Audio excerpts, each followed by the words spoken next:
à toutes et à tous, et bonsoir également. Bienvenue chez les Chroniques du Commandeur. On est ce soir pour le tournoi du top 8 des Chroniques, le tournoi qui a repris le début 2023 avec le tournoi de janvier. Et nous avons Spigush et Aetrix avec nous pour ce soir, pour le cast. Bonsoir à vous deux. Et bonsoir à toi et bonsoir à tout le monde. Bonsoir. Comment vous allez déjà?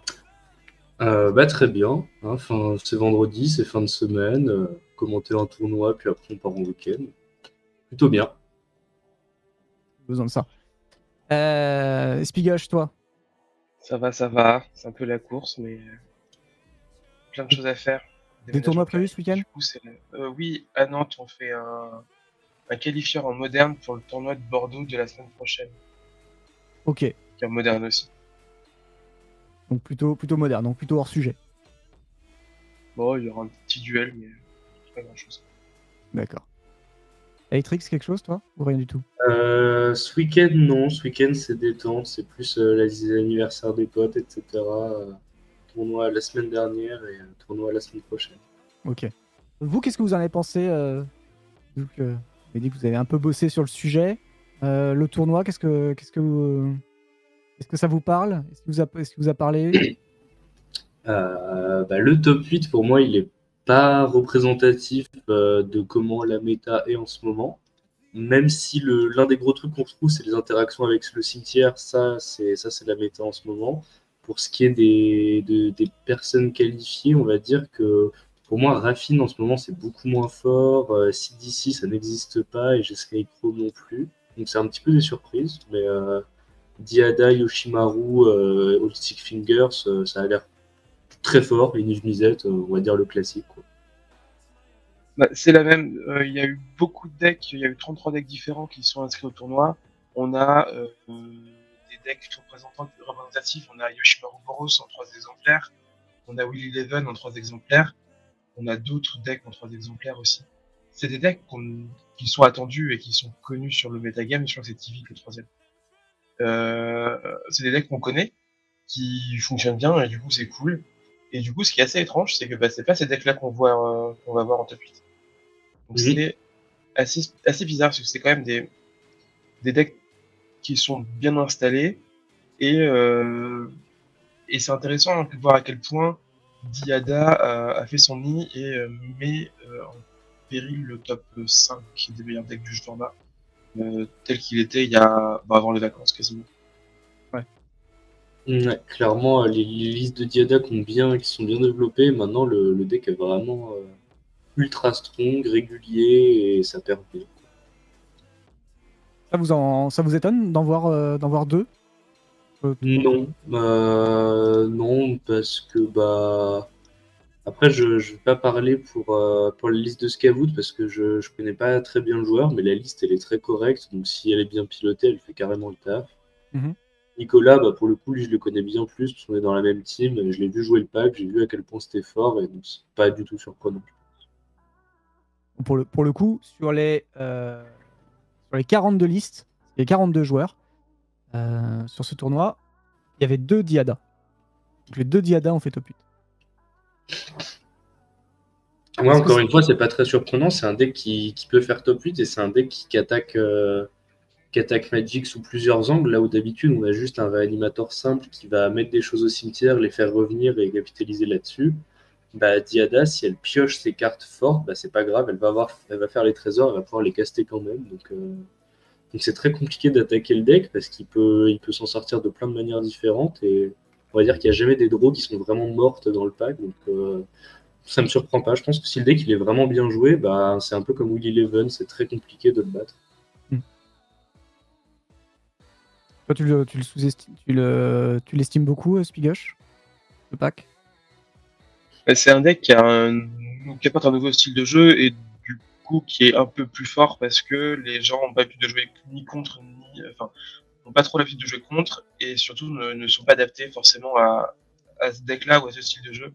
Et on le voit bien aussi avec All Stick Finger qui arrive aussi top 8, c'est des decks, et puis du coup c'est d'ici, qui vont jouer très vite sur le cimetière et qui vont proposer des moyens de finir des parties très vite, ou en tout cas avec des plays très forts, et peut-être que les interactions cimetière, les gens en jouent un peu plus que d'habitude, parce que maintenant il faut continuer à en jouer plus, et aller jusqu'à 5 ou 6 par deck pour être sûr de pouvoir faire des trucs. Ouais, en ce moment, le cimetière, c'est un peu la cible. C'est un peu beaucoup de conditions de victoire qui passent par le cimetière dans la méta. Donc, clairement, ça va être plus qu'important de rentrer des cartes qui étaient moyennes, ok, avant, et qui sont maintenant juste très fortes parce qu'on a besoin de toucher le cimetière. Je fais apparaître déjà le bracket des quarts de finale. Ce sont. Hop, voilà. Donc, Alexis Kremp contre Som40, Wansok contre Scavout, Hannibal 44 contre Nicolas Preil, Zankou contre Abibou, qui nous donne une CDC contre 40, ça doit être contre Raffine, CDC contre Raffine, Wansok qui est venu avec un Yoshimaru Bruce, donc Boros Yoshimaru contre Diada, ouais, c'est ça que tu as dit, ouais. Et après, on a Niv Mizzet contre Diada. Si je suis bien, et il nous reste Stickfinger contre Jessica Partner. Jessica, ouais, les Blue Jessica. Ça vous parle? Ce qui me parle, je pense qu'il va y avoir des match-ups super intéressants. Il faut que je reçoive ce truc qui est en même temps. Je pense que des match-ups qui vont être pas hyper intéressants, ça va être typiquement Yoshiboros contre Diada. Je pense que ça va pas être le maximum du fun parce qu'on va avoir d'un côté un deck qui va tout droit, et d'un autre côté un deck qui va s'acharner à survivre, puis proposer des plus grosses menaces. Ou alors, à l'inverse, un deck qui va juste proposer une menace trop vite et Yoshimaru qui pourra pas tenir le rythme. Donc, de là, comme ça, sur le papier, je pense que ça va être un des matchs les moins intéressants à regarder en quart de finale. Tous les autres peuvent proposer un petit peu du contenu. Après, on est fan ou on n'est pas fan de combo, on est fan ou on n'est pas fan de réanimateur, mais dans tous les cas, il y a du contenu. Je pense que le partner reset control stick fingers m'intéresse pas mal parce que pour le coup, partner reset, ça a des arguments pour tenir un petit peu en respect normalement combo. Ça joue des contres, donc trouver un peu ce mélange de mettre la pression tout en gardant contre-up, moi je trouve ça très intéressant et du coup on va voir du côté de le stick fingers comment passer à travers.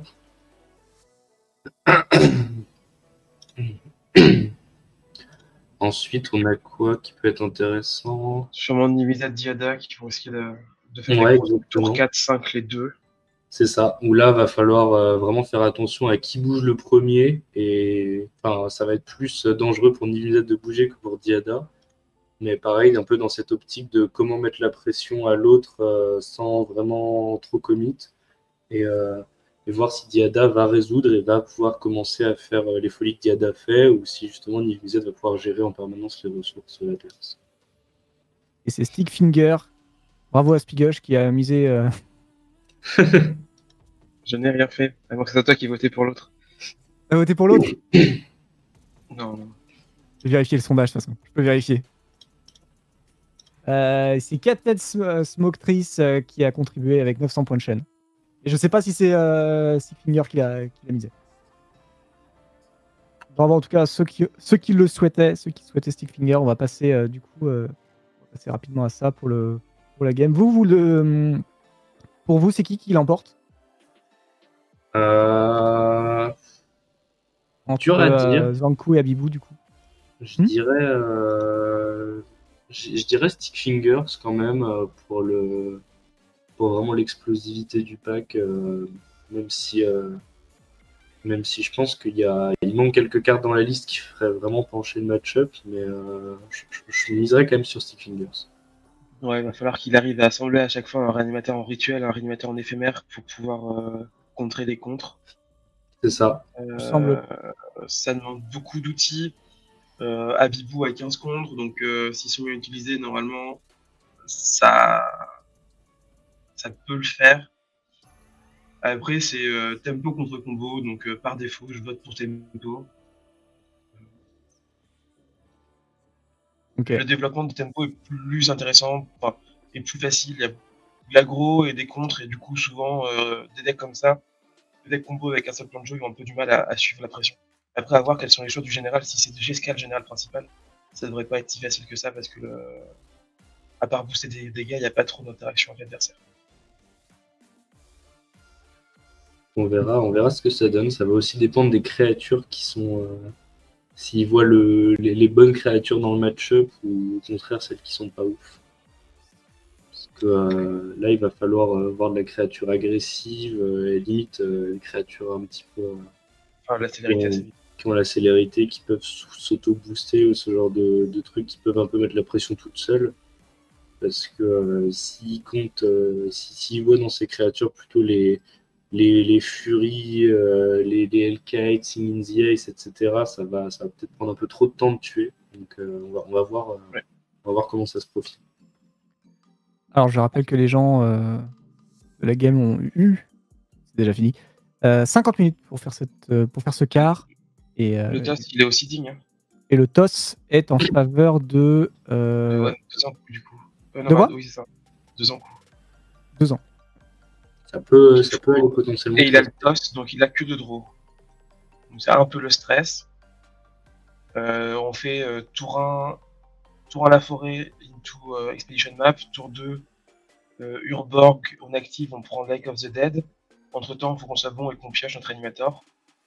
Ça met de la pression parce que du coup, le deck en face n'a que 2 tours et du coup, a moins de chance de contrer.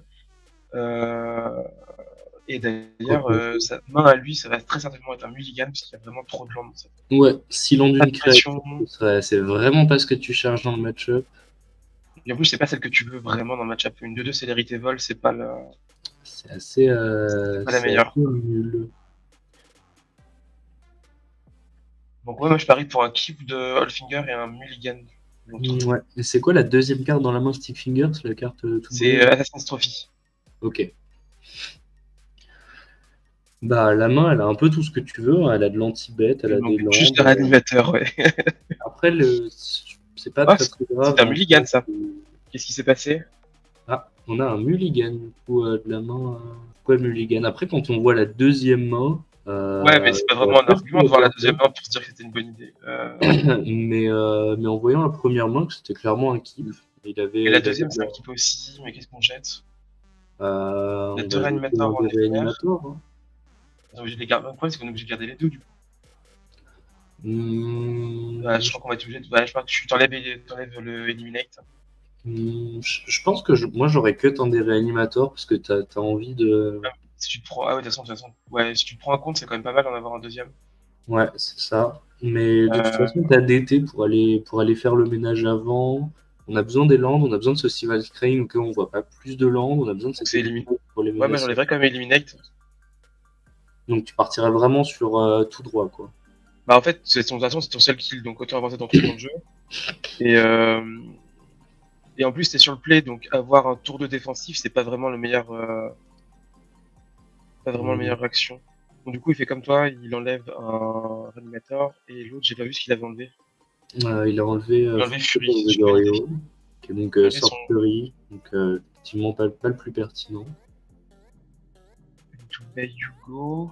Land Go, je vois bien un deuxième tour Land Sylvan Scrying. Et pendant ce temps-là,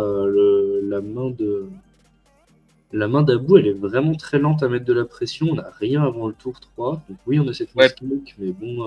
franchement, ce pit me fait changer d'avis. Je pense que je joue Pitbug, du coup. Non. C'est pas le plan de jeu. Je pense que tu peux attendre un peu, et comme ça, tu as ta tour 2 Sylvan Scrying, tu es sûr d'avoir ton land tour 4. Ouais. Et pendant ce temps-là, tu poses ton Pitbug tour 3 et tu as éliminé ton backup. Donc, je pense que ça a l'air vraiment cool comme plan. Et là, tu prends quoi comme land? T'as pas besoin de land spécifique, t'as juste besoin d'un terrain. Tu peux prendre. Idéalement, City. Ah, bah, c'est Iju, pourquoi pas. Ah ouais, ça met fin au débat. Pourquoi pas. On pouvait imaginer l'acte de la mort si vraiment il était très dangereux, mais il a pas assez de marais sur le champ de bataille. Et il a 2 marais sur le champ de bataille. Il aurait pu partir au prochain tour avec l'acte de la mort. Mais il lui aurait fallu un marais en plus s'il voulait tenir un peu le rythme, parce qu'avec Miscalc, on sait que l'adversaire a des comptes, donc ça aurait été un peu audacieux. On pioche d'éleveur. On aurait bien aimé la piocher tour 1. Il va quand même la jouer, il va Une se dire qu'il peut se permettre de pas surtout rester. avec ce terrain-là. Ouais, c'est mieux. C'est mieux. Pourquoi développer Delver à ce moment-là alors que ton adversaire il peut partir dès le tour 3? Ouais, surtout qu'il a pas d'autres landes en main, il sait qu'il a vraiment envie de lander. Je pense qu'il fallait garder cette miscalc up, quitte à la cycler fin de tour pour chercher un land. DT, oui, logique. Bah, là, on va aller chercher. Par contre, poser ce Boseiju. Pourquoi poser ce Boseiju? Ah, c'est Boseiju. Ok, je pensais que c'était l'autre Boseiju. Ah, c'est le bossé de jeu incontrable. Effectivement. Et donc là, on prend l'acte de la mort. Ok, logique. Donc ouais, là, on a potentiellement, on va avoir un kill tour 4, quoi, si tout se passe bien. Et là, le truc, c'est qu'Abou, il va être obligé de garder son contre-up, mais il voit Boseiju en jeu, donc... Là, il faut attaquer, il faut espérer que ça soit... Ça sert à rien, ça sert à rien. De toute façon, il n'y a aucune bonne ligne de play maintenant. Ouais, là, il n'y a pas de bonne ligne de play. Le Delver a fait un peu mal. Ouais, il n'y a rien qui a l'air pertinent. Il n'y a rien qui va... Un top deck land, ça fait quoi? Ça fait aller dans... Ouais, top deck land dans Phoenix, mais bon... Voilà. Dans Phoenix ou dans GSK. Dans GSK, tu peux le 9, mais bon, 9... C'est toujours assez de points de vie pour faire Reanimate. On pioche un counter spell, donc ouais, il aurait vraiment fallu cycler cette miscalc. Il fallu la jouer sur ZT surtout. Ouais, clairement. Hop, une buff à 3, mais ça va. Ouais. Il fallait bolt fin de tour aussi, mais... Donc là, ça fait quoi? Ça fait 1, 2, 3, 4, 5, 6, 7... Et 8 mana, je crois. Ouais, je crois qu'on a 8 mana, là, il est parti. 5, 6, 7, 8. Ouais, 8. 8 mana, bon, il fait tout ce qu'il veut, il peut jouer ces 2 réanimateurs.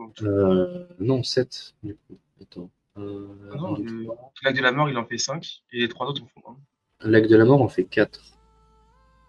Ah oui. Ouais, du coup, il manque encore un tour, donc là, faut poser... Ah non, c'est bon, 7, c'est bon. Attends, ce qu'il a en main, ça coûte 2. X égale 3. C'est une vengeance de Longorio, donc c'est bon. Ah ok, ça coûte que 2, bah ouais, dans ce cas-là, il a le létal.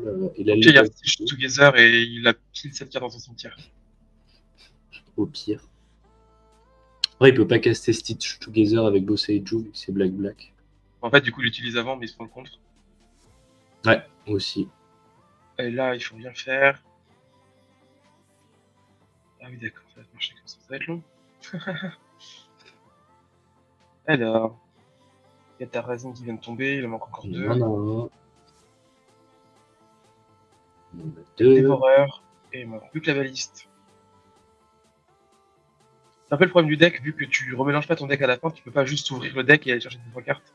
Ouais. C'est vraiment obligé de flipper parce que Stickfinger remet les autres cartes en dessous. C'est un peu dommage. En tout cas, 70 à 99 cartes, c'est un peu long. Voilà, elle vient de tomber. C'était la dernière. C'était la dernière. Donc, Sauvé, elle était bien dans le deck. Hop. On met les 4 autres cartes sous le deck. On met les 3 créatures dans son cimetière. On prend 2 points de vie sur Boseiju et on lance cette vengeance. On a quand même Stickfinger qui arrive en jeu avant, normalement. Ouais, je pense qu'il va le zapper. En théorie, on s'en fout un peu. Ouais. Ouais. Donc là, on peut réanimer que pour un tour. Mais bon, ça suffit. Mais c'est pas grave. On a besoin que d'un tour. Voilà, une partie plutôt rapide. Avec effectivement le fait de ne pas garder miscalculation up qui coûte vraiment cher. Alors, cette nouvelle main, le play sur GSK, on a un tour 1, on a une bolt tour 2 pour cycler, tour 3, on peut faire itération. On a Veil, par contre, on a... Il n'y a pas grand-chose dans la main d'adversaire, dans la main de Stickfinger. Ouais, le plan aggro est bien présent en bas, mais par contre en haut, on a beaucoup d'anti-bet. On a un tap-land dans Sylvan's Crying.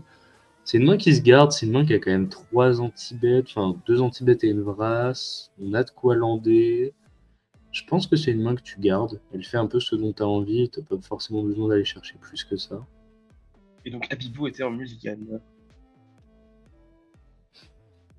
Ouais, il va me taper. Ce cut-down, il va être pas Et trop mal ensuite, aussi. down, donc c'est vraiment bien. Il manque quand même un réanimateur dans la main, mais bon, ça devrait arriver.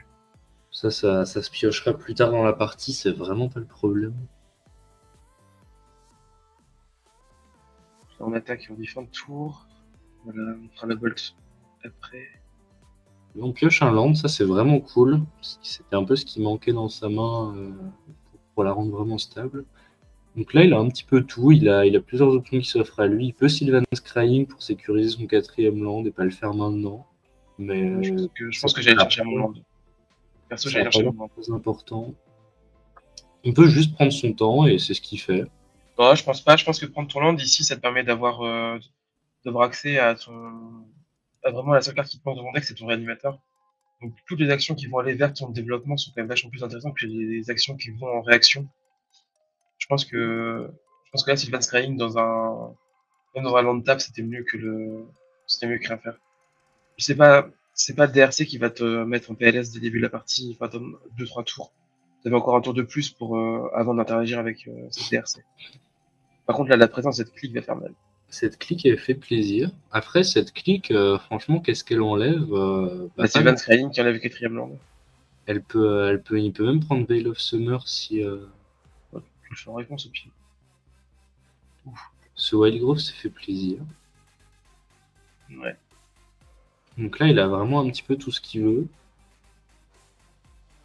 Tu vois une grosse ton marais, tu fais ton Sylvan's Crying. Tu peux faire ça. Après, Veil of Summer qui devient bloqué. C'est pas très grave, c'est pas un spell que tu veux protéger forcément, c'est une. Donc pour l'instant, la main elle est vraiment cool, parce qu'il a anti-bet sur anti-bet sur anti-bet. Ah, il va garder un verre up. En cas de clic. Ouais. Je sais pas si t'as vraiment des trucs à protéger sur cette clique.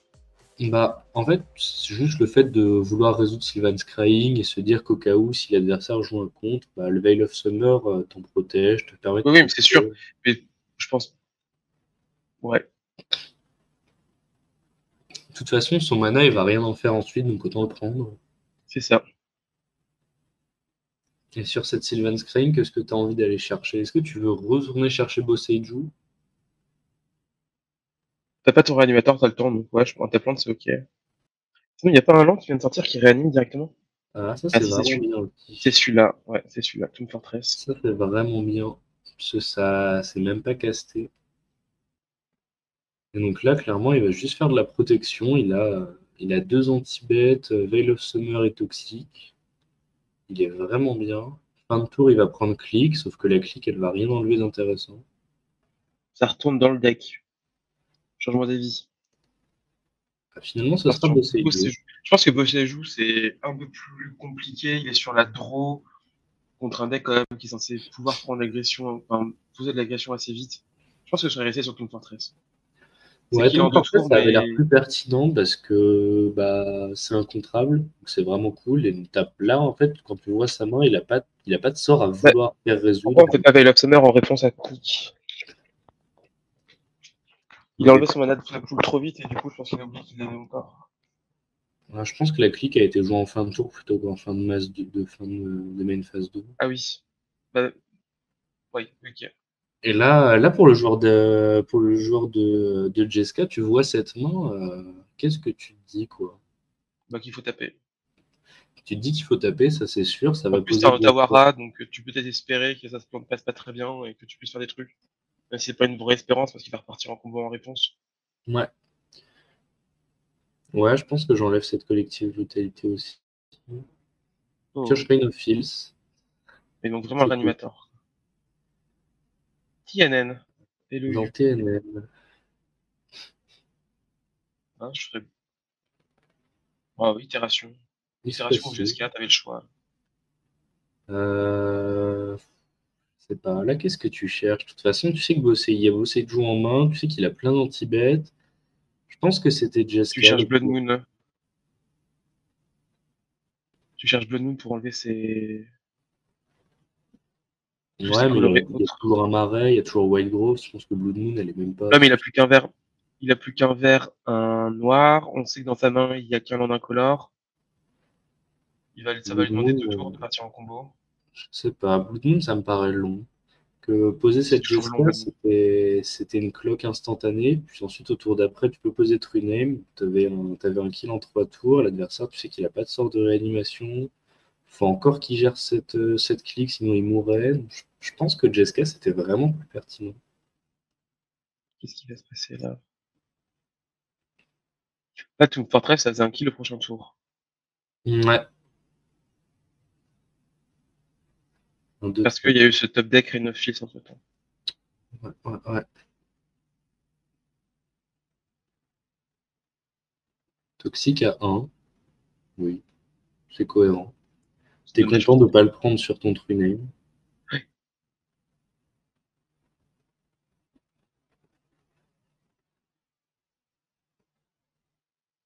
C'est quoi celle-là déjà?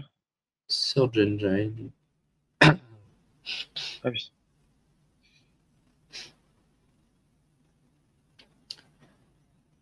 Ouais, je sais pas si c'est la meilleure créature que tu avais envie de piocher. Par contre, ce True Name, je pense que tu es très content de le piocher. Ça, général, ça coûte 1, c'est ça? Ou ça coûte 2? Ça coûte 2.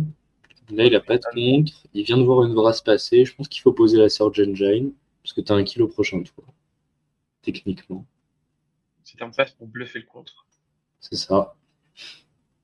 C'est que là, je pense que je vais Surge Engine pour avoir mon Prismary Command up.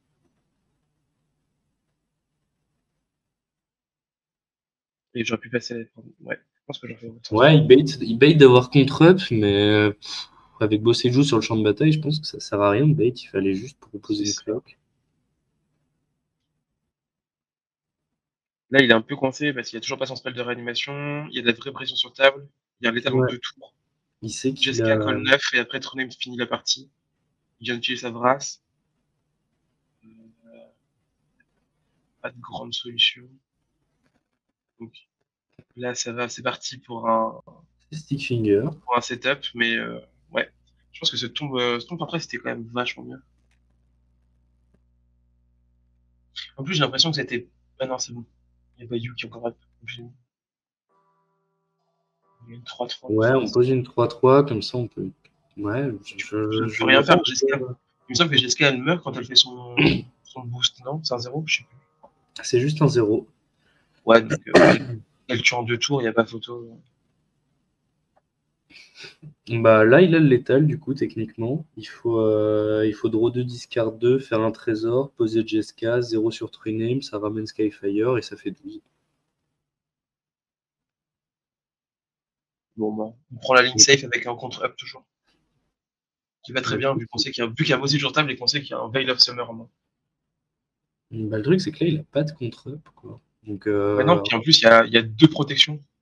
En fait, il bait un peu pour rien. Je pense que là, il fallait Prismary Command et fallait tuer. Donc là, on va. A priori, il va tuer au tour d'après, mais il pouvait tuer un tour plus tôt sans se mettre trop dans la merde. Tu peux montrer le cimetière, Ragan, s'il te plaît? De Old Stickfinger. Le cimetière de Old Stickfinger, s'il te plaît.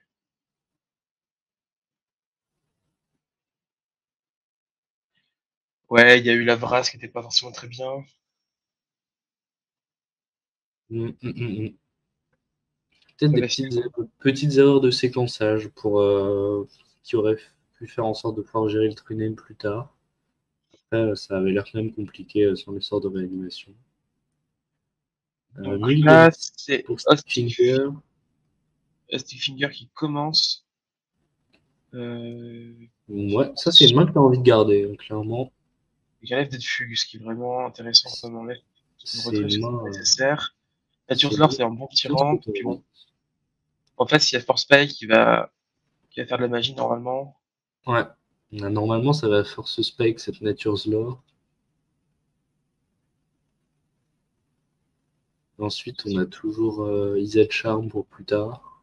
Si Force Spike Nature's Lore, il ne pourra plus jamais l'utiliser s'il l'utilise pas maintenant. Donc là, on met côté vert. Nature's Lore. Là, vraiment. On réfléchit pas, on contre. C'est gratuit. Et là, en tournoi, on montre sa force spike avant de prendre son Ilvolk, il faut que ça aille un peu plus vite. Exactement.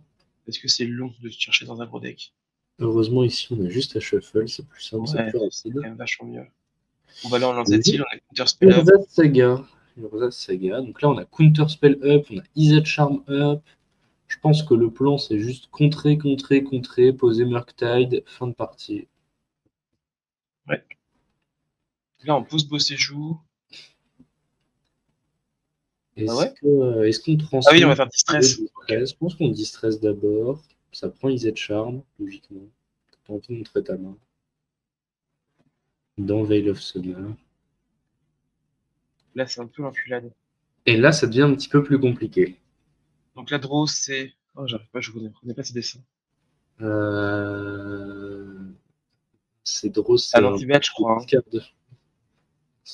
crois que c'est un truc... Ah, c'est peut-être un anti-bet. C'est soit une discard, soit un anti-bet. Là, on enlève les counter-spells, on réfléchit pas. Soit t'enlèves le counter-spell, soit t'enlèves Murktide, parce que t'as pas la gestion pour Murktide si c'est pas un anti-bet, le truc qui est au-dessus. Tu peux nous remontrer la dernière carte de Stickfinger, s'il te plaît? Ouais, je pense que dans ce cas-là, tu dois enlever Murktide, parce que sinon, sinon tu ne peux pas le gérer, en fait. Yes. Ouais, il fait le bon choix, parce que là il sait qu'il peut prendre tout son temps. Abu n'a plus de menace. Expressive itération, c'est une menace. Ouais. On prend le temps de s'installer. Il a l'info sur le counter spell, donc il peut prendre son temps. Il sait qu'il a bossé et joue. A priori, cette game pour Zankou, elle est déjà gagnée si il prend son temps et qu'il fait. Et là, il transmute, normalement, la tour-ci, il transmute dans un réanimateur. Il peut transmute. Il pose son poste et joue tapé. Ou alors péter cette Urza Saga. Il fait comme il veut. Ou alors, il va en chercher ce counter-spell maintenant. Ce qui n'est pas forcément très intéressant. Encore une fois, je pense qu'il peut prendre son temps. La menace la plus immédiate, ça a l'air d'être cette Urza Saga, a priori. Je pense que je transmute de mon réanimateur. Transmute dans Reanimator, dans Stickfinger, ça peut être des solutions. Ce counter spell ne fait plus rien maintenant qu'on a bossé le coup. Parce que le pire qui puisse t'arriver maintenant, c'est Vendilion Click. Donc il va transmute. Là, idéalement, tu prends Vengeance Longorio parce que c'est son éphémère. Ouais, là tu veux de l'instant speed et tu veux Shalograve qui fait Shalograve. Très bien aussi. Donc on pioche. Pioche une île. On a notre marqueur. On lance cette île et on dit go. Avant que tu veuilles récupérer la pression perdue, mais. C'est compliqué de dire go là-dessus parce que tu sais que l'adversaire a bossé Ju, tu sais qu'il a Stickfinger, tu sais qu'il a son sort de réanimation. Je sais pas s'il a le mana. Et si les accélérateurs qu'il a, ils sont tous quasiment tous pour un noir. Du coup, tu peux aller l'accrocher avec ton counter spell. C'est ton seul espoir pour gagner un tour. C'est ça. Donc en fait, tu peux miser sur le fait qu'Abu n'ait pas de land, sauf qu'il a le land. Je pense, que Zankou n'ait pas de land. Et là, Zankou, en plus, c'est un play en 2 tours. Ouais. À la place d'Abu, je pense qu'il y a une expressive itération qui part assez vite dans vraiment recherche de solutions. Après, on a cette Urza Saga qui va arriver à 3. Est-ce qu'il a l'info sur la liste d'Abu? Est-ce qu'il y a de l'anti-cimetière dedans? Je suis sur la liste. Il y a Needle et Campfire, donc il n'y a rien d'intéressant. Ah, si, Needle. Ouais, Needle qui peut dire. Tu nommes Trazyn et puis c'est bon. C'est ça. Donc ça peut être une grosse solution, surtout que là, on voit Shallowgrave, mais on sait aussi qu'il a bossé Ju, donc bosser Ju peut péter les Needle. Ça a l'air assez compliqué là pour Abu. Il va falloir piocher de la grande magie. Et on a les 3. On fait un token. Ouais. On pioche. un fast land qui arrive en jeu engagé. On fait un token. Un token, puis cette needle. Et là, normalement, on se dit qu'on est safe derrière la needle, sauf que bon, on n'avait pas l'info du Boseiju. C'est ça, surtout qu'en plus, il y a une île. Plus counterspell up, normalement, ça devrait suffire. Bon, maintenant, ça suffira pas. Et surtout qu'on propose un létal assez rapide, parce qu'il y a Fury Confluence derrière qui va nous permettre de coller 12 au prochain tour. 6 de ça, 6 de construct.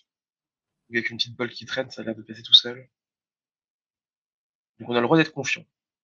Ouais, c'est dommage, parce que pour le coup, les plays étaient vraiment pas mauvais sur la manière dont il a essayé de jouer safe son coup. Après, Zonku avait ce qu'il fallait. Et on voit le Boseiju qui, mine de rien, aura fait un vrai travail sur les games gagnés par Stick Fingers. Où à chaque fois, ça permet de trouver le létal sous les contres.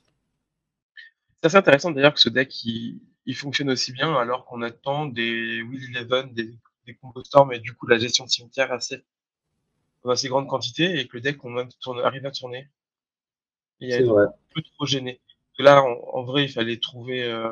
Idéalement, il faudrait avoir un artefact à 1 qui exile les cimetières et on n'en parlait plus, quoi. Ouais, une soul guide et c'était fini. Là, on peut être vraiment safe et faire d'abord la discard. Et là, on sait pour Stick Fingers que c'est gagné. Ouais, donc là c'est fini. Ça a été déjà un Shadow Grave passé tout seul. C'est ça. Donc un petit peu des games un petit peu moins disputés que ce à quoi je pouvais m'attendre. Boseiju, clairement MVP sur les games, qui a vraiment carry tout seul et qui a empêché Abu de pouvoir justement garder ses menaces plus ses contre-up, parce que pas lieu de respecter les contres avec Boseiju. Et du coup, Boseiju qui l'emporte. Ouais. Au-delà, et Zanku qui passe l'écart pour arriver en demi. On va voir tout de suite. Bravo à lui en tout cas. Nous allons voir tout de suite une demi méritée. On a vu qu'il a fait les bons choix sur à chaque fois les Sylvan Crane qui allaient chercher Boseiju, le DT qui allait chercher ce lac de la mort sur la game 1. Donc les bons choix à chaque fois. Peut-être pas tout le temps. On aurait pu optimiser un petit peu mieux sur la game 2 entre le toxique pour gérer ce true name et claquer un autre anti-bet sur cette clique, pourquoi pas. Mais dans la globalité, il a fait ce qu'il fallait pour que ses spells passent et appréhender le match-up comme il faut. Et on fait apparaître la demi, du coup, qui voit Somme 40 joué par Raffine, joué par Somme 40, qui affronte Scavout, donc le Diada, un Diada, contre un Diada versus Holzfinger. On a un match-up Raffine Diada ou Diada Holzfinger. On lance dans la foulée, là, évidemment, le sondage. Vous en pensez quoi de cette demi? Là, pour le coup, je pense que ça va être plus intéressant ce Raffine Diada, un peu dans la même dynamique que la game d'avant, où tu vas avoir tempo contre un deck qui essaie de résoudre des spells très impactants.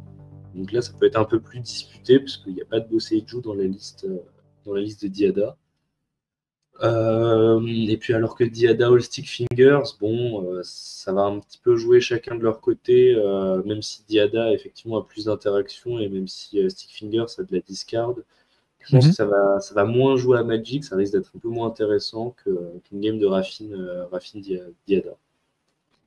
Après, on n'est pas à l'abri de surprises évidemment, parce que Diada c'est quand même un deck qui permet de faire du spectacle.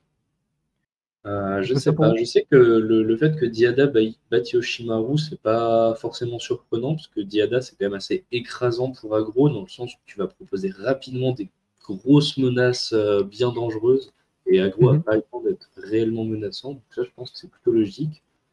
Contre Niv-Mizzet, ça a pu être un match intéressant. Donc c'est Zanku Keltos, hein, si je me trompe pas. Ouais, troisième. Donc c'est une super main, cette Stick Finger. Tu peux faire tour 2 de la défausse, tour 3 un tutor. Comme ça, tour 4, tu fais ton général, tour 5, tu fais death et tu réanimes. T'as une ligne de. Enfin, le deck cycle bien et t'as un plan de jeu jusqu'au bout. Ouais, ça fait, là, ça fait ce qu'on veut que ça fasse. La main va jusqu'au bout. En face, il y a de la discard, donc du coup, la main ira pas jusqu'au bout. Que du land, de la discard et un Tainted Pact. C'est un peu Moi, je pense attentiste, que je la mais ça peut garde. se tenter. C'est deux mains qui se gardent. T'as envie de lander, fort. T'as ce ton Fortress qui va déjà être ton réanimateur de plus tard. T'as le tour 1, donc non, la main est vraiment cohérente. Alors moi, je connais déjà le résultat, donc je peux pas. Je serais biaisé si je le disais. C'est deux decks qui jouent tout seuls, donc le premier qui part gagne. C'est un petit peu ça. Donc, du coup, sur le principe, je dirais Zankou parce qu'il commence 2 fois. Après, la différence, c'est qu'il a besoin d'aller jusqu'à 5 mana plus Réanimator, que Diada a moins besoin de faire ça. Donc en fait, ça va dépendre beaucoup des mains de départ et beaucoup de ce qui est pioché et de la manière dont ils veulent appréhender le match-up. Là, je pense que pour Nicolas, on est vraiment parti sur une optique un peu plus contrôle. On garde une main qui a beaucoup de terrain, une main qui a de la discard, une main qui a Tainted Pack, qui peut aller chercher les solutions. Et on n'a pas peur. Ah non, on peut pas prendre Beseech the Queen parce que c'est un CCM6, donc on va être obligé de prendre Life and Death. On peut pas prendre Life and Death parce que c'est pas un système. C'est CCM3. C'est 2.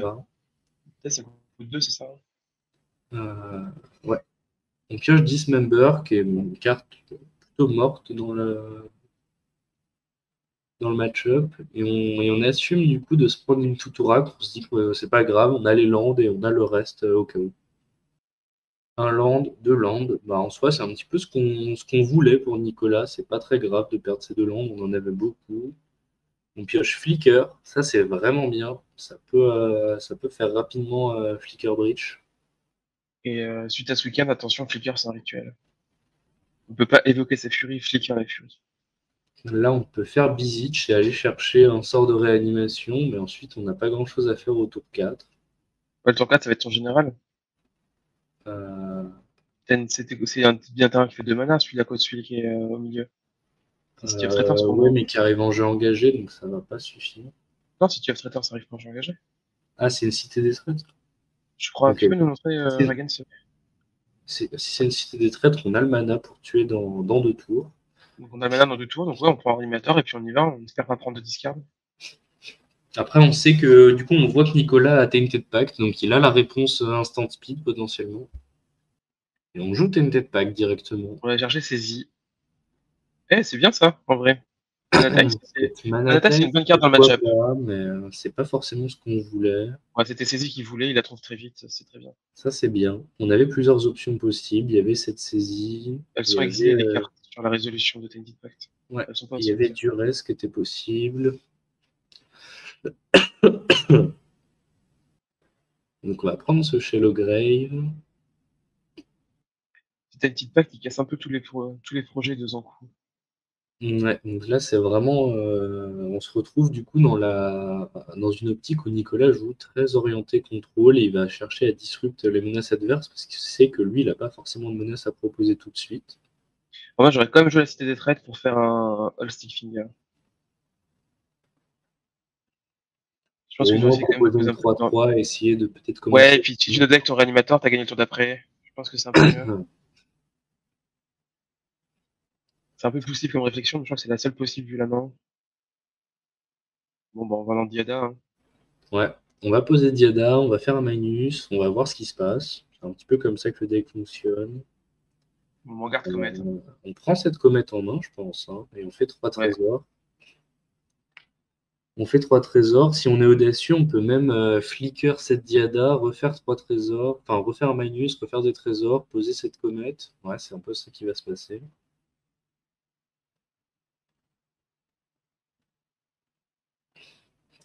Et 4. On a 2 sorts de réanimation qui passent. Mais du coup, on a 5 trésors et on a Comet qui, là, pour le coup, va commencer à mettre de la pression. Ce sera un 5, donc vraiment le pire truc. Et DT, ça c'est très cool. Ça c'est très très cool. Et donc là, tu as très fortement envie de poser cette cité, caster ce stick finger ou alors caster SDT en fonction de ce que tu estimes le plus à risque. Est-ce que tu préfères que ta main soit sensible ou pas? Ou alors tout faire en un tour, mais il faut attendre encore un peu le niveau mana. Là, tu vois, par exemple, on aurait fait Stick Finger le tour d'avant, on avait gagné ce tour-ci. Ouais. Je pense que c'est un truc que tu dois accepter ces situations-là. Je pense qu'il faut juste se dire que si c'est que pour un tour, ou quand t'es vraiment derrière, tu mets tes cartes dans ton cimetière, puis au pire tu perds, mais t'es déjà en train de perdre. Donc, C'est le problème, c'est qu'après, il savait aussi que Nicolas avait assez peu de cartes en main, donc potentiellement, les menaces, il ne pouvait pas savoir d'où elles viennent. Et même si effectivement attendre un tour, ça paraît pas si risqué, on sait quand même, Diada, ça peut aller chercher beaucoup de solutions. On a TNT de pack qui est passé, mais on n'a pas le DT, on n'a pas forcément les par exils. exemple, il y aurait eu une Yona qui, dans le deck et qui serait tombée, c'était fini, quoi. Yona noire, et puis le deck il s'arrête. On pioche land. Donc là, ça a l'air d'être fini, à moins que Comet tue tout seul. On a fait un 3. Donc, ouais, c'est pas mal. On a fait un 3, c'est bien. Parce qu'avec ce 3, on peut aller chercher cette saisie qui va refaire gagner du temps. Ouais, donc, ouais, c'est l'horreur. Hein. On va sacrifier ce land pour piocher. Piocher un caillou. On va probablement lander, poser le caillou, faire cette saisie.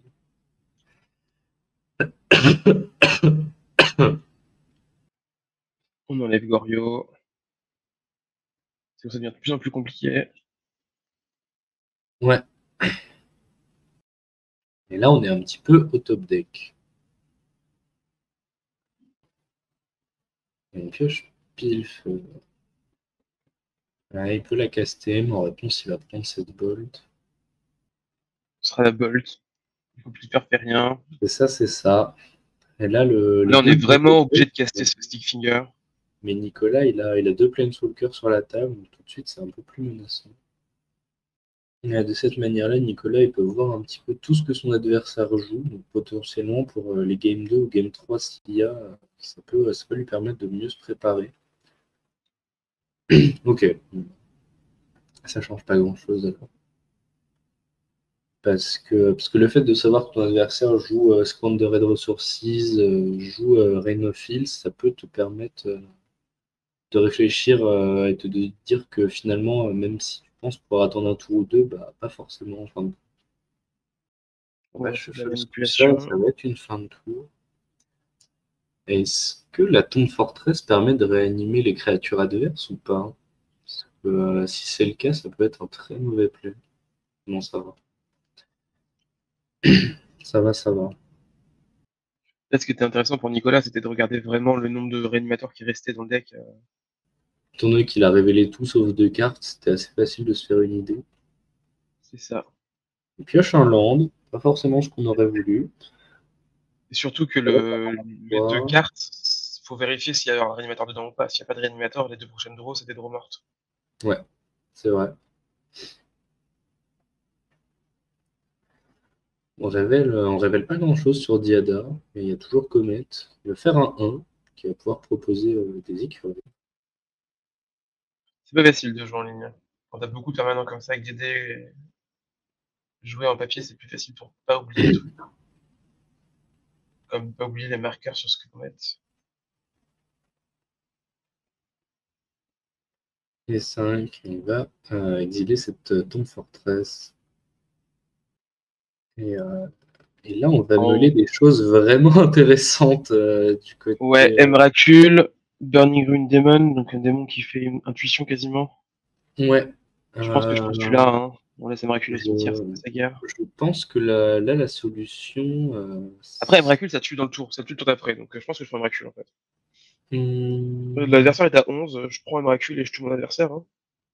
on a peut-être Burning Rune qui peut permettre d'aller chercher.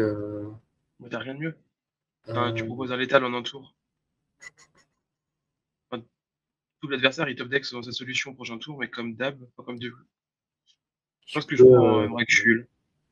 Il n'y a pas de réanimateur dans les 2 premières cartes, donc il y a 2 tours à vide de la part de. Si on sait qu'il n'y a pas de réanimation, Emrakul, ça a l'air bien plus pertinent, effectivement. En plus, les points éphémères, donc le moins 5, ça ne suffira pas. Sur Burning Rune, il peut aller chercher quoi? Il peut aller chercher un autre sort de réanimation pour avoir Emrakul en plus, mais bon, ce sera un peu overkill. Il peut pas juste aller chercher il peut pas lui chercher un spell d'anti-cimetière? Il n'y en a pas? Il peut aller chercher de l'anti-cimetière, il y a peut-être... je vais regarder. Non, je trouve pas, il n'y a rien de anti-cimetière dans son deck. Donc, Par contre, il peut proposer Abeyance et Quantique pour le tour d'après. Effectivement, Abeyance plutôt, parce que... Enfin, Abeyance a l'air mieux, parce que ça empêche les capacités d'être activées, mais bon, tu mourras à l'upkeep. Qu'est-ce qu'il peut d'autre qui peut être bien? On a évidemment, il peut aller chercher... il ne joue même pas, il joue pas Seven Reclamation. Donc, non, mais moi je prendrais Emrakul.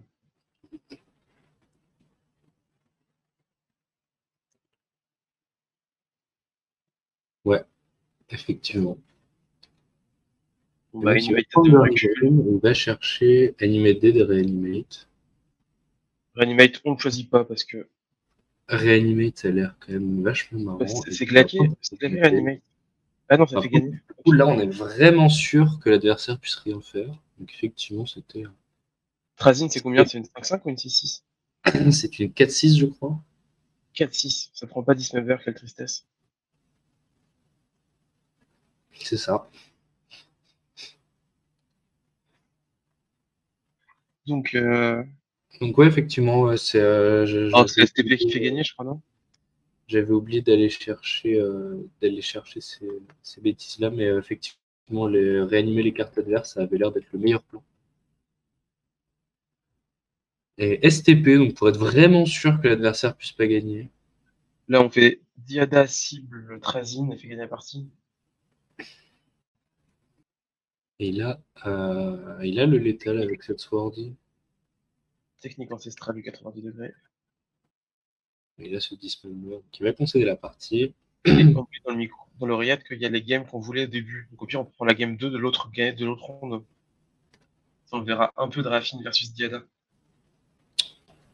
On peut faire ça. On a ça. Ouais. Alors qu'on avait quand même des mains de départ assez complexes. Cette Walking Ballista en main de départ, elle fait pas plaisir quand même. Oh, c'est pas grave, tu l'as joué à 0, puis c'est reparti. Ouais, mais du coup, ça te fait une carte morte, plus... ensuite, par contre, on a de la discard, de la réanimation, ça c'est cool, on est content. Ouais, il vaut mieux avoir Ballista en main que le Dévoreur, quand même. Ouais, clairement. Et Caillou, on a Abeyance et Quantique, ça va vraiment être dur pour un coup de résoudre des sorts, finalement.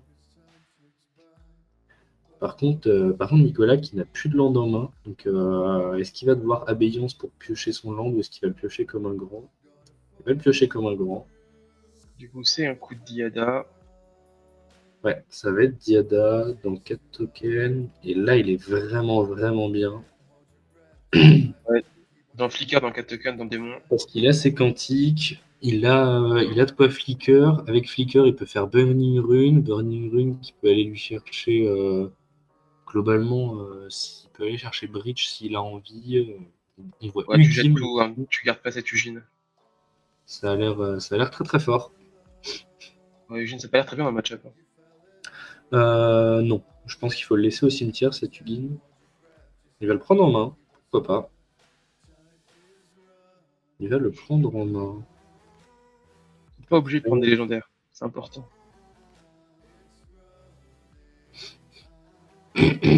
Ah bah là, j'aurais été Nicolas, j'aurais fait Abeyance à l'upkeep. Pour pouvoir piocher ensuite. Pour pouvoir piocher, être sûr qu'il n'y ait pas fast mana dans le général. Après, s'il y a fast mana dans le général, c'est pas très grave, on peut Abeyance en réponse. Ouais. Et donc on se donne un tour, puis faire quantique. Se redonner un tour. Ça va être une discard. C'est laquelle? Unmask. Ok. Unmask qui va probablement prendre Burning Rune Demon.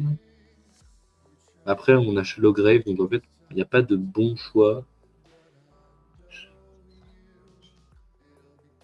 Là, tu vois, je suis en coup, je vois cette main. Concrètement, je me demande comment je la gagne à la fin. Et il a bien raison. Ouais, ça. Ils vont enlever Abeyance, c'est logique, c'est le plus versatile. Et là, tu lances Blood Crypt d'étape. Tu fais ton UJ, tu bolt, t'es à Quantic Up. Il y a Flicker au cimetière. Il peut. En fait, il joue pas Sevine's Reclamation, c'est vraiment dommage parce que Sevine's et Breach, c'était vraiment un kill. Mais qu'est-ce qu'il peut aller chercher? Il peut aller chercher Démonic Tutor. Il lance d'étape dans Ugine. Ouais, mais là, le truc, c'est qu'est-ce que Ugine t'apporte? Pas grand chose, mais je suis pas sûr que ton bon niveau de divine t'apporte des choses non plus. Donc, Bah, cette intuition, en fait, elle t'apporte d'aller chercher DT et Runescarred Demon. Et c'est peu importe ce que l'adversaire prend, il est mort au tour d'après. Donc ça a l'air. Ouais, ok.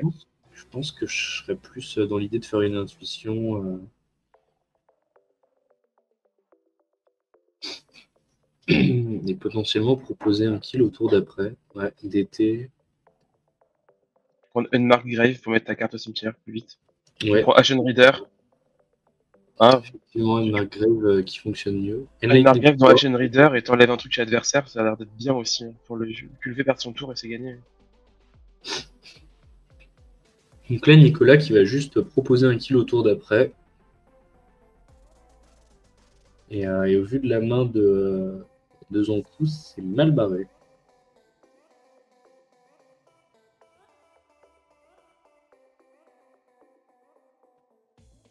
La seule, si, il a toujours la solution. Il faut faire une baliste à 2 et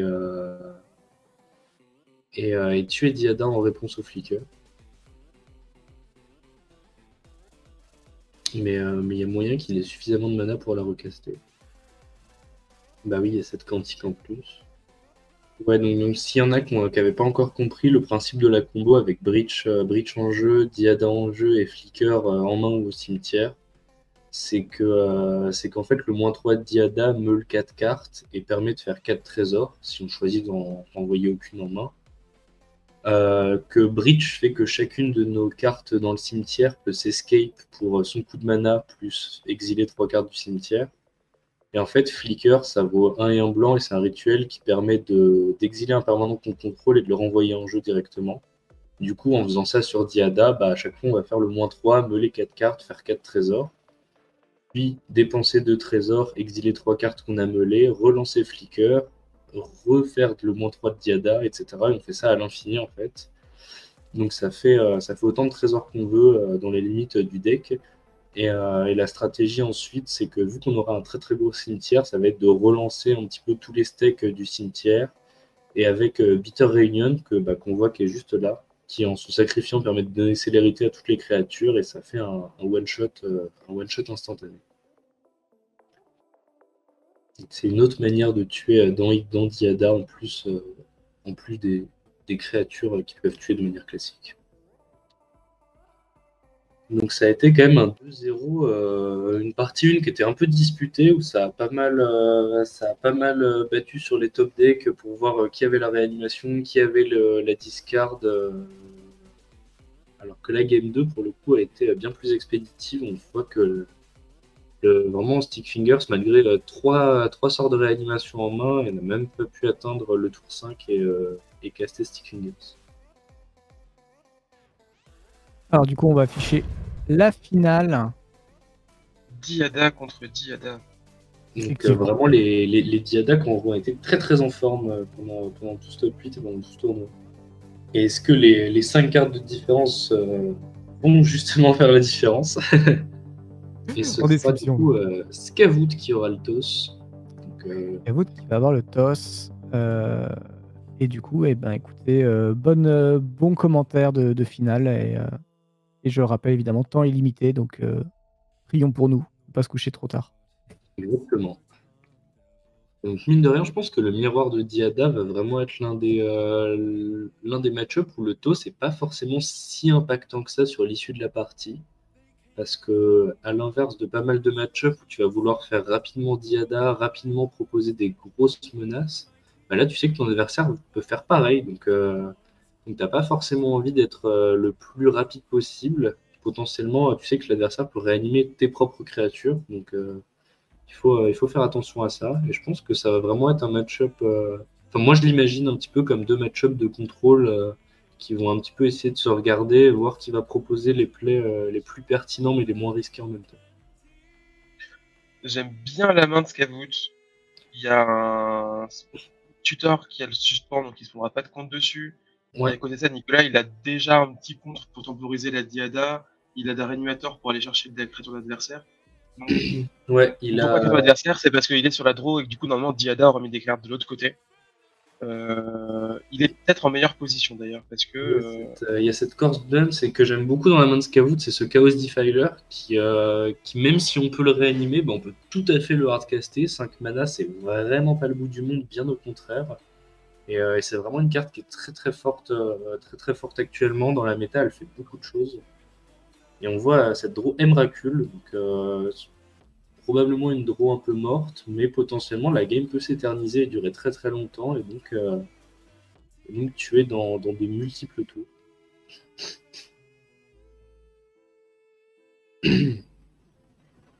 Mais du coup, cette partie, elle commence bien pour Scout, parce qu'il a, tour 4, il va avoir son tutor qui résout, plus la possibilité de caster Diada s'il le souhaite, même si Nicolas a la manette Ice Up, et qui pioche Cut Down, qui est vraiment une très mauvaise carte dans le match-up, parce que tu tues absolument rien.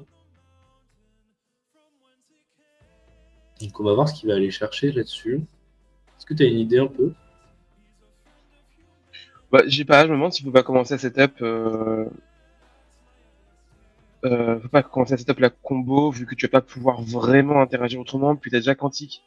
Donc peut-être que essayer de setup la combo, c'est peut-être le mieux qui puisse lui arriver. Du coup, j'irai chercher Breach.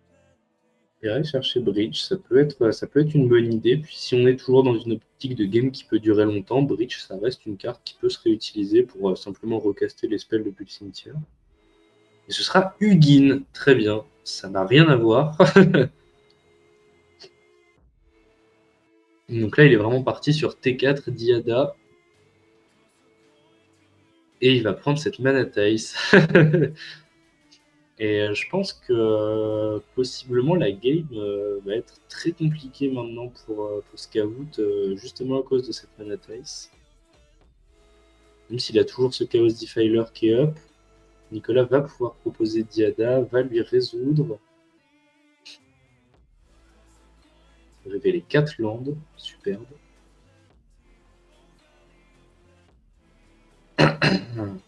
Et là, ça peut être tout de suite un petit peu plus compliqué.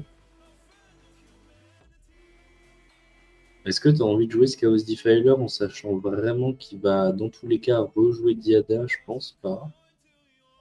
Si, parce que tu vas attaquer ses trésors. Je pense que c'est pas trop mal. Ah, c'est Quantique. Quantique à l'upkeep, c'est pas mal non plus du tout. Comme ça, il prend pas Emrakul. Il prend pas Emrakul, ouais. C'est vrai que là, pour le coup, cet Emrakul, il pouvait. Bon, là, il coûte encore 11, mais potentiellement, dans un avenir proche, on peut avoir un Emrakul très rapide. Très rapide. Il avait l'option de défausser Sokenzan pour faire des tokens s'il le voulait.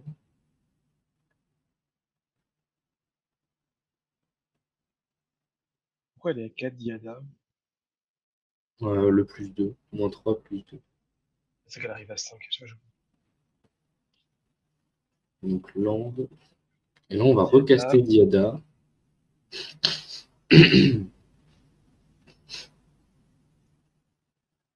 On va recaster Diada, mais potentiellement, ça va peut-être être dangereux. Ça va rien faire. De défausser de jouer cette Diada, parce que là, on est full tap. Certes, on a 4 trésors. Avec un trésor, il va y avoir une inquisition, probablement. Même pas. C'est presque mieux, parce que cette inquisition, elle n'aurait pas fait grand-chose. Elle aura enlevé Corp Dance. Ouais. Donc, fin de tour, on va faire cette Sokenzan. C'est ce qu'il fallait faire. Et puis du coup, cette diada qui coûtait déjà 6, elle va coûter 8 trop rapidement. Les esprits, ils perdent pas sur Ugine. Il n'y a pas de créature en tête. Et là, il peut y avoir un -3 diada dans Emrakul.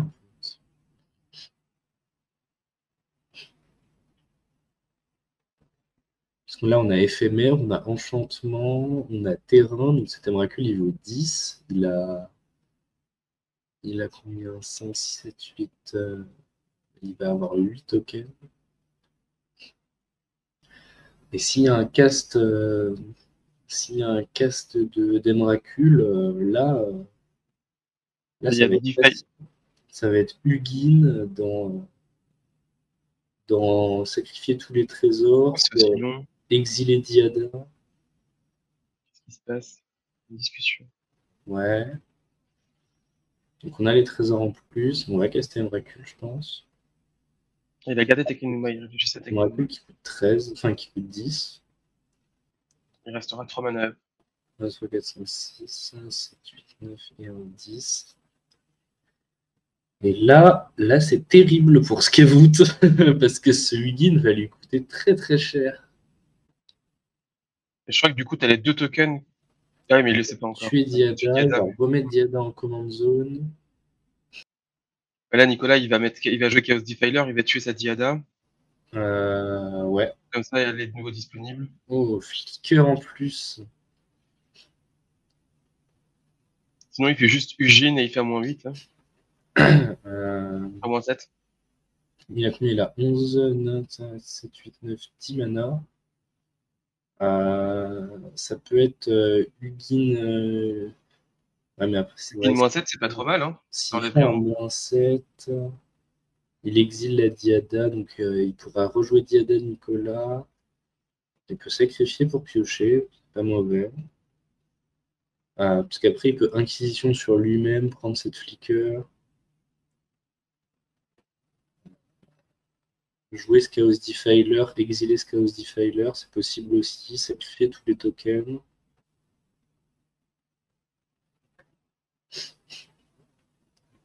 Un, 2, 3, 4, 5, 6, 7, 8. Ouais, ça va être Chaos Defiler. Sur la Diada. Swords la Diada. Enfin, Swords le Chaos Defiler, je pense. Puis Inquisition sur Flicker, péter tous les tokens. Ou Inquisition sur Mindstone. Et comme ça, on peut plus recaster ce Ugin, on peut plus recaster cette Diada. Et ça va vraiment être compliqué. Alors, Chaos Defiler a cassé un esprit. Donc, il peut Flicker Chaos Defiler pour casser notre esprit au pire. Il le STP direct. Ouais, logique. On va faire cette Inquisition. Tu peux faire CTRL-R, Raven, s'il te plaît. Bon, là, je pense que de toute façon, on arrive sur la fin de la partie. Ouais, on a joué Caillou, c'est pas si pire. Hein. Ouais.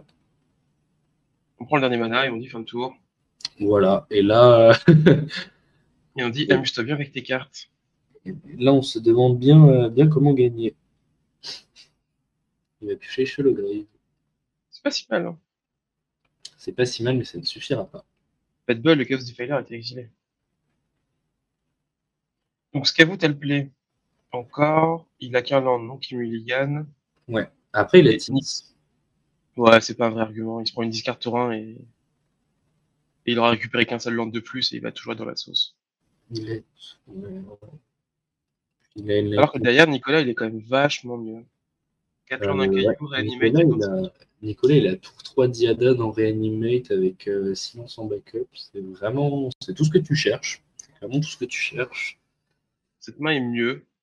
C'est mieux, mais... Et les cartes qui vont avec sont pas très bien.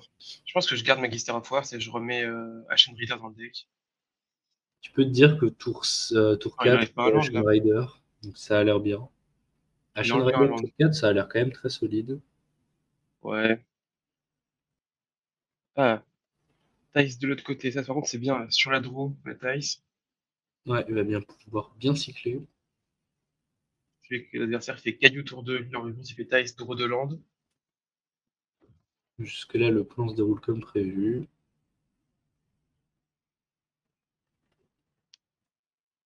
Une petite brousse, une petite Thaïs, on sort le trio et autre chose.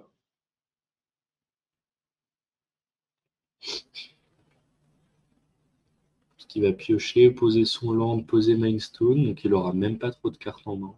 Il va redescendre à 6, ouais. Si je me trompe pas. Il passe à 8, il passe à 9. Il joue 2 cartes, non, il passe à 7. Exactement. Ah ouais, on prend pas le trio. Ce serait une plaine plutôt, pourquoi pas. Le trio, c'est quand même l'intérêt de. Parce qu'il y a quand même beaucoup de land en main. Ça avait l'avantage de pouvoir se cycler, donc ça restait pas. Bah ouais. Je pense que j'aurais pas pris le plateau. Quitte à prendre une plaine.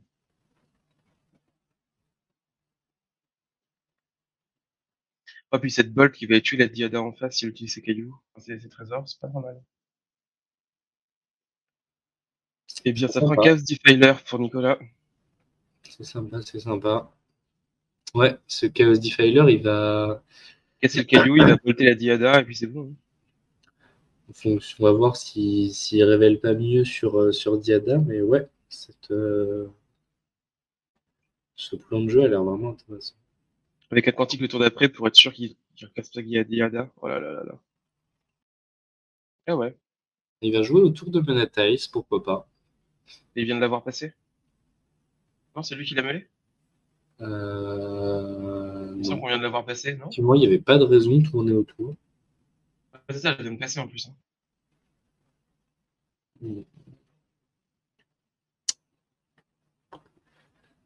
Ouais, effectivement, je sais pas si. Après, il a cette quantique selon rime en backup, donc il peut se dire. Mais ça change rien. Tu pouvais toujours très bien jouer Diada, garder une carte, avoir 3 mana et faire tes 3 spells. Ouais, je vois pas trop la logique derrière là pour Nicolas. Il va quand même faire cette quantique, ok.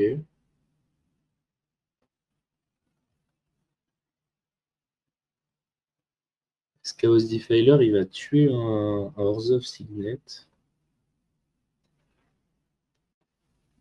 Pourquoi il a pas bolt la Diada? Je comprends rien. Je pense qu'il va la bolt maintenant pour la mettre à 1 et qu'elle ne puisse pas refaire de -3. Ok, non. Donc là, il va jouer sa Diada, probablement. Il n'y a rien de mieux avec From the Catacomb, c'est un petit peu dommage. Ouais. Et là, c'est une Ashen Rider, ça va pas rigoler.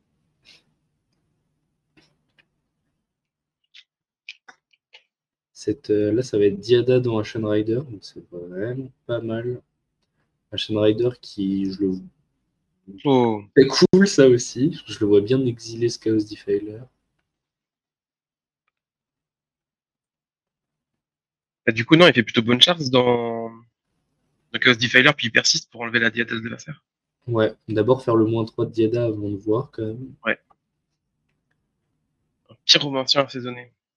Ouais, ça a l'air vraiment bien. Je joue pas Nicolas. Ouais, je pense que je bonne charge le Chaos Defiler avec mon wall, je persiste dessus et je pète le caillou. Ce sera bonne shard, le Chaos Defiler. Ah oui, avec Ashen Rider pour la ramener en jeu. Ouais, c'est vrai que c'est un peu mieux.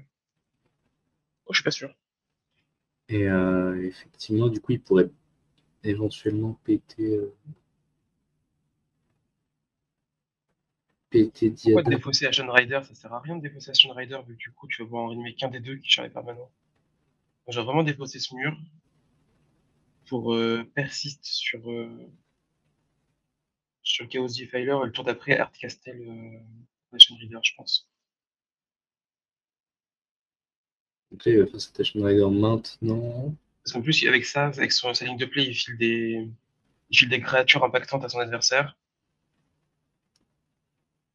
Ouais, c'est vrai que le From the Catacomb, là, il peut aller chercher, le Chaos Mais il va aller chercher le Chaos Defiler pour enlever cet Ashen Rider qui va enlever un truc, mais. Mais donc tu lui laisses un wall, c'était quand même vachement intéressant. Il va plutôt choisir d'exiler Mindstone, c'est plutôt logique, t'as pas forcément envie de redonner une Diada à l'adversaire. une nécromancie en plus. Donc il a moyen de faire de la double réanimation. Il peut From the Catacomb, le Chaos Defiler sur Ashen Rider, puis nécromancie le Ashen Rider. Ça peut être vraiment big. Et c'est au mana après. Il va faire un -3 d'abord. Il a un mana en plus avec ce fetch. Ouais, ça lui fait 9 Ah oui. mana. De toute façon, il va faire un -3 d'abord, donc il aura au moins 2 mana de plus. Ah, ouais. Non, il vient de faire plus 2. Il vient de faire plus 2. Okay. Ouais. Donc là, il récupère l'initiative. Donc ça va mettre une pression en plus. Il va mettre ce Chaos Defiler qui va probablement exiler le Chaos Defiler sur Ashen Rider, normalement. Ouais. Ça a l'air d'être le plan logique. Ça a l'air d'enterrer Scavoot. Ouais. Il va choisir ça enlève cette Diada. Oh l'horreur. Bah du coup, en nécromancie, on réfléchit pas. Hein. La nécromancie qui va exiler un land en plus. Ah ouais, ça devient compliqué là pour Scavoot. On va les plier. Ouais. Parce qu'on a quoi? Ensuite, on a 5 et 4, enfin 5 et 5, 10. Ouais, on a une cloque de 2 tours. Bah, c'est ça, c'est qu'en fait, il aurait vraiment jeté son mur à la place de son Ashen Rider pour faire ce qu'il a fait. Sa partie était quand même vachement plus sereine. Ah ouais, il a misé sur les non-interactions de l'adversaire, et là, c'est pas du tout. C'est un peu bizarre parce qu'il y a la partie entière, il n'y a pas eu de créature dans les cimetières. Il y a eu une réanimation, il aurait pu en avoir plus de deux côtés. Donc, je pense que je regardais la Ashen Rider dans la main, elle était hardcastable dès le tour d'après. Donc je pense que je vais hardcaster le tour d'après. Facilement. Ouais, c'est un 2-0 assez autoritaire de Nicolas. Il a mieux abordé le match-up sur quelle carte jouer, comment prendre son temps. On a vu sur la game 1 que cette mana taille, ça a vraiment fait complètement la différence et qui a complètement sorti de la tempo Scavoot et qui a permis à Nicolas ensuite de pouvoir caster Diada, faire des trésors et se remettre bien derrière. Et sur cette game 2, effectivement, peut-être un mauvais séquençage de Bonchard sur le wall qui aurait permis de ne pas se retrouver dans cette situation critique. Et du coup, félicitations à Nicolas qui remporte pour la première fois, si je ne dis pas de bêtises, le tournoi des chroniques. Eh oui. Il rectifiera ainsi en commentaire YouTube. Qui gagne donc les 10 € du coup de mon achat MKM. Bravo à toi Nicolas pour ta performance. Et puis bravo de toute façon à tous les joueurs, les 42 personnes qui ont joué. Et évidemment le top 8 qui nous a régalé ce soir, malgré un petit couac technique qui a fait qu'on ne verra pas de Raffine. C'est pas grave. Grand moment, je crois. C'est le destin comme ça. De toute façon, il ne faut pas sortir Raffine. C'est la morale de cette histoire, de cette soirée. Exactement. On ne peut pas Raffine jouer avec les cimetières. Merci en tout cas. Donc du coup, je pense que la soirée est terminée grâce à une victoire mardue. Ouais, tout à fait. Et voilà, d'un très beau deck. Bravo encore à Nicolas. Vous pourrez évidemment le retrouver pas tous les mardis soirs, mais beaucoup de mardis soirs en compagnie évidemment de Spigotch et Atrix. Ouais. Qui bientôt va nous rejoindre, on espère. Ouais, avec grand plaisir. Ça m'a fait plaisir de commenter ce soir. Je passais un bon moment, donc ce sera un plaisir de revenir. Eh ben écoute, grand plaisir. J'espère te voir très prochainement pour te voir sur des commentaires au cast de tes propres decks. Ouais, pourquoi pas. Ça peut, faut en discuter. Il y a plusieurs projets qui sont en train de se monter, donc ça peut, avec grand plaisir à venir parler de tout ça. Replay mercredi soir, mercrredi fin de journée, fin d'après-midi, 17h30 comme d'habitude. N'hésitez pas, voilà, en commentaire YouTube à nous dire si, voilà, s'il y a des choses à améliorer pour le live, s'il y a d'autres choses, etc. Bref, n'hésitez pas à faire des réclamations en commentaire YouTube et évidemment ou sinon à venir sur le Discord. Je rappelle également les liens, le YouTube, hop, le Twitter également si vous voulez savoir quand est-ce que le replay sera disponible si, voilà. Comme ça, au moins, vous serez, si vous n'avez pas le temps et de regarder vraiment attentivement la chaîne YouTube, là, le Twitter va vous permettre de le savoir. Donc n'hésitez pas à follow également le compte de la chaîne. Merci encore une fois Spigush et Atrix pour l'invitation et merci à toi Spigeuge d'avoir été là aussi ce soir. Merci à vous deux. Et puis voilà, on se retrouvera le mois prochain pour un nouveau top. Et puis d'ici là, rendez-vous tous les mardis pour du duel Commander en compagnie de gens formidables évidemment et de beaux decks et de beaux matchs. Très bonne soirée à tous et à très bientôt chez les Commander. Bye bye.